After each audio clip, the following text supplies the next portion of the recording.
Imagine dropping off your child at school and wondering if something bad might happen that day. The National Center for Educational Statistics says more than 3,000 students were caught with a weapon on school grounds in just one school year. That means that there were thousands of chances for a serious situation. Most of us here work in schools, have kids in school, or care about people who do.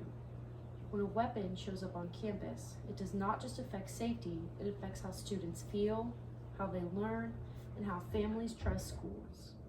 For this speech, I looked at government reports, school safety experts, and real cases where warning signs were missed. What I learned is pretty simple. Public schools need to take a stronger step to keep weapons from coming onto campus. Today, I'm going over 3 things. First, why this is still a big problem. Second, how prevention actually works. And third, what schools can start doing now. Let me start with the problem. Weapons on campus are more common than people think. More than 3,000 incidents happened in 1 year, and more than 70% of schools had at least one threat of violence. School safety expert Ken Trump says most school attacks show warning signs before they happen. In other words, something usually seems off ahead of time. One example is the Michigan shooting from 2021. The student showed several warning signs of behavior that morning. Staff noticed, but there was no clear system set in place telling them what to do next. Because of that gap, students lost their lives, even though there were chances to intervene earlier. This shows that the problem is real and that prevention is necessary. Next, let's talk about prevention. The U.S. Secret Service studied school attacks and found that 93% of attackers showed warning signs before an incident. Almost every attacker gave clues ahead of time. The Secret Service says that effective prevention depends on noticing concerning behavior and stepping in before a student brings a weapon to school.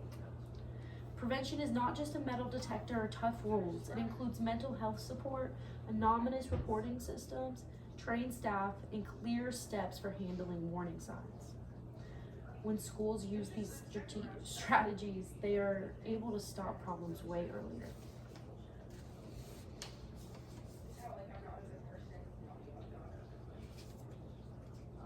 Now let me explain what schools can do. They can strengthen the reporting system so students and staff can share concerns quickly and safely. Second, schools can train teachers and staff to recognize early warning signs. Third, schools can improve how people enter the building and how visitors are checked in even.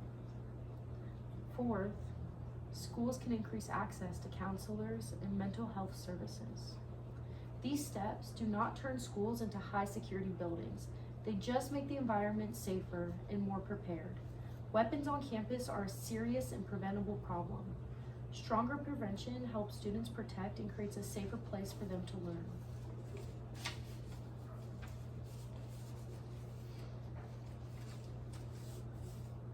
This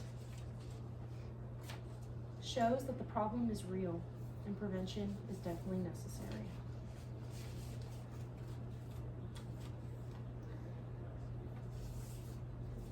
This diagram here shows that one of the most effective prevention tools are using right now is anonymous reporting, like Stop It or Say Something.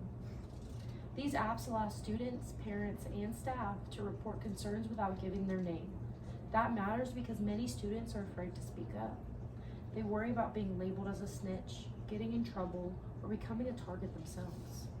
According to Sandy Hook Promise Organization, anonymous reporting systems have helped prevent multiple planned school attacks because tips come in earlier before a weapon even enters the building.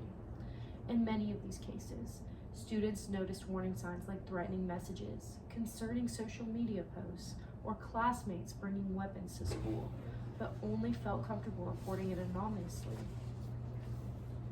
These apps do not replace relationships or discipline, but they add an extra layer of protection.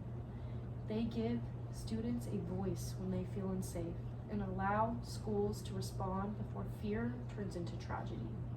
When students trust the system, they are more likely to speak up, and that single action can save lives. Thank you.